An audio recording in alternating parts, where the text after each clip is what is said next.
आपण पाहत आहात महाराष्ट्र वृत्तदर्शन न्यूज, रोखठोक आणि निर्भीड.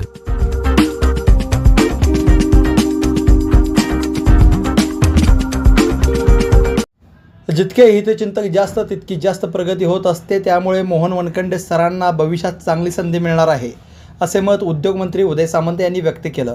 तसेच मोहन वनखंडे सरांच्या वाढदिवसाच्या मिरजेतील या कार्यक्रमाला येऊ नका म्हणून अनेक जणांचे मला फोन आले, तरी मी आलोच. सांगलीत फार खालच्या दर्जाचे राजकारण सुरू आहे, अशी टीकाही उद्योगमंत्री उदय सामंत यांनी केली. मिरजमध्ये मोहन वनखंडे सरांच्या अभिष्टचिंतन कार्यक्रमात उद्योगमंत्री उदय सामंत हे बोलत होते. मोहन वनखंडे सरांच्या वाढदिवसानिमित्त उद्योगमंत्री उदय सामंत यांनी सरांना शुभेच्छा दिल्या. यावेळी अनिता मोहन वनखंडे, पैलवान चंद्रहार पाटील, योगेश जानकर, जिल्हा प्रमुख संजय विभुते, नगरसेवक सागर वनखंडे, नगरसेवक युवराज बावडेकर, रवी नाईक, मिरज शहर प्रमुख विनायक सूर्यवंशी, युवा सेनेचे माजी मिरज तालुका प्रमुख धैर्यशील मोरे यांच्यासहित शेकडो शिवसैनिक उपस्थित होते. यावेळी बेडकचे माजी सरपंच प्रकाश वाळेकर, अखिल महाराष्ट्र नंदीवाली समाजाचे अध्यक्ष मारुती पाटील, राष्ट्रवादीच्या अल्पसंख्याक जिल्हाध्यक्षा वंदना चंदनशिवे, मानमोडीचे माजी उपसरपंच प्रकाश साळुंके, प्रवीण साळुंके, हैदर पठाण, भाजपचा वैद्यकीय आघाडी उपाध्यक्ष डॉक्टर अमोल कोळी, नूतन मोठे, सुनीता काळे, जुबेदा भाभी मुजावर, शांताबाई मनोहर कांबळे, अश्विनी राहुल कांबळे यांच्याशी शेकडो कार्यकर्त्यांशी शिवसेनेमध्ये प्रवेश केला.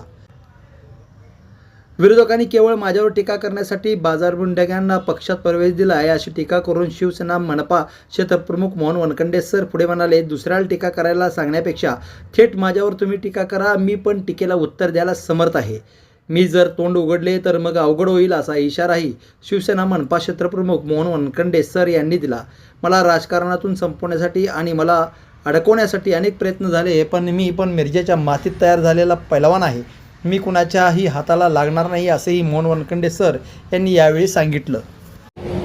आणि म्हणून अनंत अडचणी असताना देखील मी या कार्यक्रमाला का आलो, तर असं कोणी समजू नये की वनखंडे सरांच्या मागे शिवसेनेचं कोण नाही. उदय सामंत ज्या अर्थी या वाढदिवसाला उपस्थित राहिला आहे, त्या अर्थी शिंदे साहेबांचा तर आशीर्वाद तुमच्याबरोबर आहेच, पण अख्खी शिवसेना तुमच्यासोबत आहे. त्याच्यामुळं समोरच्यावर टीका करण्यामध्ये सरांनी वेळ घालवू नये, हा माझा मित्र म्हणून त्यांना सांगा. ते राजकारण किती खालच्या दर्जाचं करायचं, हे लोकांच्या हितासाठी, लोकांच्या कल्याणासाठी असलेली देखील यंत्रणा काढून घ्यायची, हे काय राजकारण असू शकत नाही. वनखंडे सरांच्या वाढदिवसाला उपस्थित राहतात, याचा अर्थ वनखंडे सरांचा पुढचा राजकीय काळ हा अतिशय सकारात्मक आहे, असं म्हणणारा मी एक कार्यकर्ता आहे.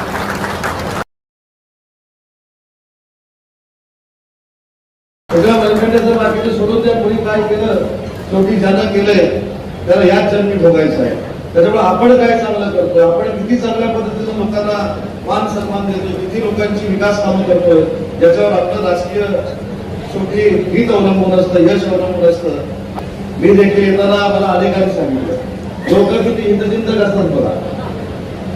आयुष्यात मला फोन न करणारे मला फोन करत होते, त्याच्यासाठी वनखंडे सरांच्या वाढदिवसाला जायचं का.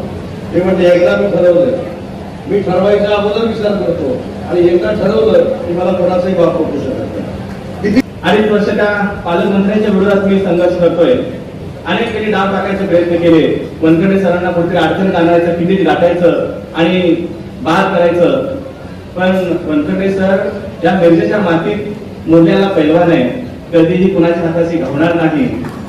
काही आता बाजारवर्गीय आणले, पक्ष प्रवेश करून काल परवा दिले, त्याचा एक उत्तर त्याला दिला, मला माहिती आहे, तुम्हाला माहिती आहे, फक्त वनखंडे सरांवरती टीका करायची, एकमेव कार्यक्रम. अरे धाडस असेल तर तू टीका कर ना, तुला उत्तर द्यायला वनखंडेचं समर्थ आहे. साहेब मी जर दिवशी एक शब्द बाहेर काढेल तेव्हा त्या देशाला त्या मतदारसंघात घेऊन सुद्धा देणार नाही, थोडी घाण करून ठेवले त्यानं. परंतु मी माझी नीत पाळलेली आहे, स्वतःहून नाव काढणार नाही, त्यांनी नाव काढावं, शेवट करायची जबाबदारी साहेब या वनखंडे सरांची आहे.